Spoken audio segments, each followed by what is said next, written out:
ሰላም አለይኩም ወራህመቱላሂ ወበረካቱሁ። ዛሬ ደግሞ ስለ ነስር ወይም ደግሞ በአፍንጫ ስለሚያጋጥም ደም መፍሰስ አጠር አድርጌ ልንገራችሁ። በተለይ ነስር በሚያጋጥማችሁ ሰዓት ላይ ቤት ውስጥ ምን ማድረግ አለባችሁ፣ መቼ ነው ሐኪም ቤት መሄድ አለባችሁ የሚለውን ነገር እንድትይዙልኝ ማለት ነው። እንግዲህ ይሄ በአፍንጫ ደም መፍሰስ ወይም ደግሞ ነስር 60 ከመቶ የሚሆነው ማህበረሰብ ላይ በህይወት ዘመናቸው ቢያንስ አንድ ጊዜ እንኳን ያጋጥማቸዋል ተብሎ የሚታሰብ ነው።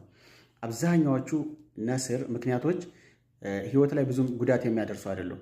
አብዛኛዎቹ በቤት ውስጥ የሚታከሙ ቀላል ነገራቶች ናቸው። ይሄ የነስር ምክንያቶች እንግዲህ ሎካል ኮዝ ወይም ደግሞ እዚህ አፍንጫ አካባቢ ባለው የደም ስሮች ምክንያት የሚመጣና አጠቃላይ የሰውነታችን ስርዓት ሲዛባ የሚመጡ ምክንያቶች ብለን በሁለት እንከፍላቸዋለን። አብዛኛዎቹ ምክንያቶች አፍንጫ አካባቢ ባለው የደም ስሮች ምክንያት የሚመጡ ናቸው። እንግዲህ እነሱንም አንቴሪየር እና ፖስቴሪየር ወይም የፊተኛውና የኋለኛው ክፍል የሚነሱ የደም ስር ችግሮች ብለን በሁለት እንከፍላቸዋለን። ለማንኛውም የነስር ዋና ዋና ምክንያቶች ምንድናቸው ከተባለ አንደኛው ደረቅ አየር ነው።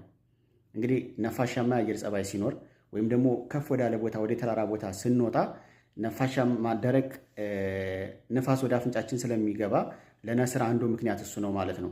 ሁለተኛው አለርጂክ ነው። እንግዲህ አለርጂክ ያለባቸው ሰዎች አፍንጫ አካባቢ ያለው የደም ስሮች ችግር ስለሚኖርባቸው ለነስር አንድ ምክንያት ነው ማለት ነው። ሌላኛው ኢንፌክሽን፣ እንግዲህ እዚህ ሳይነስ አካባቢ ላይ ወይም አፍንጫ አካባቢ ላይ ኢንፌክሽን ካለ ለነስር አንድ ምክንያት ሊሆን ይችላል ማለት ነው። ሌላኛው እንግዲህ አፍንጫችንን የምንጎረጉር ከሆነ ወይም ደግሞ የሆነ ባዕድ ወይም እንግዳ ነገር አፍንጫችን ውስጥ ካለ ወይም የአፍንጫችን የአጥንት አሰራር ትክክል ካልሆነ ለነስር እንደ ምክንያትነት ይጠቀሳል ማለት ነው። ሌላኛው ደም ግፊት፣ እንግዲህ ደም ግፊታችን እጅግ በጣም የጨመረ ከሆነ አፍንጫ አካባቢ ያሉ የደም ስሮችን ስለሚያፈነዳ ምናልባትም ለነስር ምክንያት ሊሆን ይችላል። እንግዲህ እነዚህ ሎካል ኮዝ የምንላቸው ወይም ደግሞ ከአፍንጫችን አካባቢ የሚነሱ ምክንያቶች ናቸው። አጠቃላይ ከሰውነታችን ስርዓት መዛባት ምክንያት የሚመጡ ምናልባት የጉበት ችግር ካለ፣ የኩላሊት ችግር ካለ እንግዲህ እሱም ከፍ ወዳለ ደረጃ ከደረሰ እና ሌሎችም ምልክቶች አብሮ ይኖራሉ። አንዳንድ መድኃኒቶች ለምሳሌ ለደም ማቅጠኛ የምንወስዳቸው መድኃኒቶች ካሉ፣ አልፎ አልፎም የደም ካንሰር ምልክት ሊሆን ይችላል።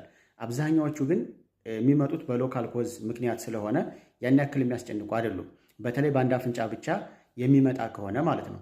ስለዚህ ነስር ካጋጠመን ወይም ከአፍንጫችን ደም ከፈሰሰ ምን እናድርግ? የመጀመሪያው ነገር መረጋጋት ይኖርብናል።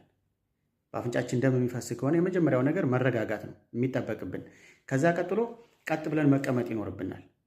ቀጥ ብለን ከተቀመጥን በኋላ በአፍንጫችን ሳይሆን በአፋችን መተንፈስ ይኖርብናል። ከዛ በኋላ አፍንጫችንን እንግዲህ የረጋ ደም ካለ እሱን ትንሽ አለብ እንደማድረግ አድርገን ካወጣን በኋላ ጥብቅ አድርገን መያዝ ይኖርብናል ከ15 እስከ 20 ደቂቃ ድረስ ማለት ነው። በዚህ ነስሩን ማቆም ይቻላል።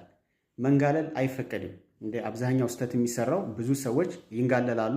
ስለዚህ ደሙ ከመቆም ይልቅ ወደ ሳምባችን ወይም ደግሞ ወደ ጉሮሯችን ይፈሳል ማለት ነው። ስለዚህ ቀጥ ብለን መቀመጥ አለብን። በአፋችን መተንፈስ አለብን። የረጋ ደም ካለ ትንሽ ካስወጣን በኋላ ጥብቅ አድርገን ከ15 ከ20 ደቂቃ መያዝ ይኖርብናል ማለት ነው። በደንብ ጥብቅ አድርገን ከዛ በኋላ በዚህ ከቆመልን እንዳይደጋገምብን ምን እናድርግ? ዋናው ምክንያቱ ደረቅ አየር ስለሆነ ሞይስቸር ማድረግ፣ ቤት ውስጥ ያለውን አየር ወይም ስራ ቦታ ያለውን አየር ሞይስቸራይዝ ማድረግ ወይም ደግሞ ማርጠብ የምንችል ከሆነ ማርጠብ፣ ያማይሆን ከሆነ ግን አፍንጫችንን የሚረጥብበትን ነገር መጠቀም። ለምሳሌ ቫዝሊን መጠቀም መብዛት የለበትም። በስሱ በቫዝሊን በተለይ አንቴሪየር አካባቢ ፊት ለፊት አካባቢ ያሉትን የደም ስሮች እርጥበታቸውን እንዲጠብቁ ማድረግ። ኖርማል ሳላይን ስፕሬዎች አሉ ከፋርማሲ የሚገዙ፣ እነሱን እየገዙ ስፕሬውን መጠቀም። ከፋርማሲ ላይ የትኛውም ፋርማሲ ላይ እንትን ብትሄዱ ይሸጡላቸዋል። ሌላኛው አፍንጫን በተደጋጋሚ አለመጎርጎር። በዚህ ኢንፌክሽን ካለ ኢንፌክሽኑን መታከም። በዚህ ነስሩ እንዳይደጋገምብን ማድረግ እንችላለን። መቼ ነው ሐኪም ቤት መሄድ ያለብን የሚለው አንደኛ ብዙ ደም ከፈሰሰን፣ ብዙ ደም ማለት እንግዲህ አንድ ካፕ ወይም ደግሞ ከአንድ ስኒ በላይ የፈሰሰን ከሆነ ሐኪም ቤት ሄደን ሐኪም ሊያየን ይገባል። አዲስ የጀመርነው መድኃኒት ካለ በመድኃኒቱ ምክንያት የመጣ ሊሆን ስለሚችል አዲስ የጀመርነው መድኃኒትም ካለ ነስር ካለ ምንም ያክል ደም ይፍሰሰን ሄደን ሐኪማችንን ማማከር ይኖርብናል ማለት ነው። ሌላኛው በሁለት አፍንጫ ከሆነና ሌሎች የህመም ምልክቶች ካሉ፣ ምክንያቱም ከጉበት የተነሳ ሊሆን ይችላል፣ ከኩላሊት የተነሳ ሊሆን ይችላል፣ ከደም ካንሰር ሊሆን ስለሚችል በሁለት አፍንጫችን ከሆነና ከተደጋገመ እና ሌሎች የህመም ምልክቶች ካሉን የግዴታ ሐኪም ቤት መሄድ ይኖርብናል። ሌላኛው ከባድ የሆነ ራስ ምታት ካለን፣ በተለይ ይሄ የሚመዘምዝ ወይም ደግሞ ትሮምቢንግ የምንለው አይነት ህመም ካለ ያኔም ሐኪም ቤት መሄድ ይኖርብናል ማለት ነው።